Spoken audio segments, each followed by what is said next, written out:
చేశారంటే తన తల్లికి ఆరోగ్యం బాగలేదని చెప్పేసి డాక్టర్ దగ్గరికి వెళ్ళాడంట.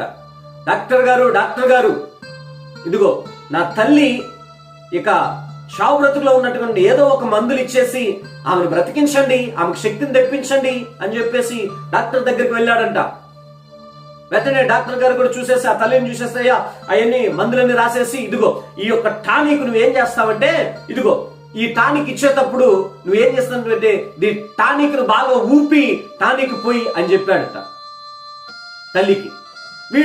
వీడికి ఎలా రిసీవ్ చేసుకున్నాడో డాక్టర్ తెలియలేదు. కానీ ఇంటికి వెళ్ళిన వెంటనే డాక్టర్ గారు ఏం చెప్పారు, ఈ యొక్క మందు పోసేటప్పుడు ఊపి షేక్ చేసేసి పోయమని చెప్పారు.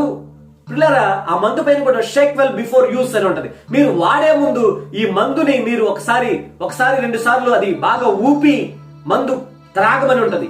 అదే డాక్టర్ గారు చెప్పారు ఏమనంటే ఈ మందు తాగే ముందు కొంచెం ఊపి తాగాలి అని అన్నది.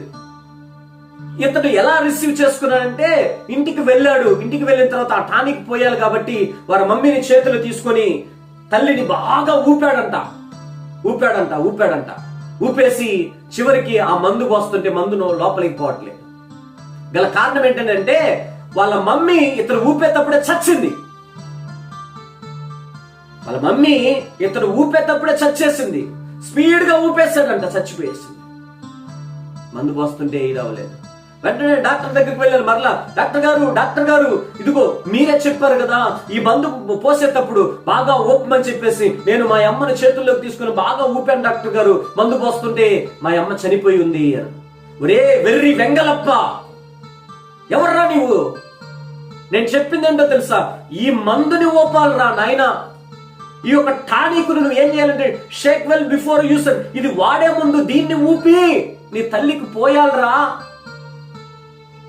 ఎంత దుర్మార్గంగా ప్రవర్తించావురా, తెలివి తక్కువ వెధవ దద్దమ్మ అని చెప్పి తిట్టాడంట. పిల్లరా, తల్లిని పోగొట్టుకున్నాడు. గల కారణం ఏంటంటే ఒక్కటే, డాక్టర్ చెప్పింది సరిగా వినలేదు. డాక్టర్ చెప్పింది సరిగా తీసుకోలేదు. డాక్టర్ ఒకటి చెప్తే ఇతడు ఒకటి ఊహించుకున్నాడు. డాక్టర్ చెప్పేటప్పుడు నాకు అర్థమైంది డాక్టర్ అని తల ఊపడం. కానీ ఇంటికి వెళ్ళాక ఏం జరిగింది అంటే టానిక్ బాటలు ఊపిరా అంటే తల్లిని పట్టుకుని ఊపేశాడు, చచ్చింది. వాడి యొక్క తెలివి తక్క తనానికి తన తల్లిని పోగొట్టుకున్నాడండి, కోల్పోయాడు.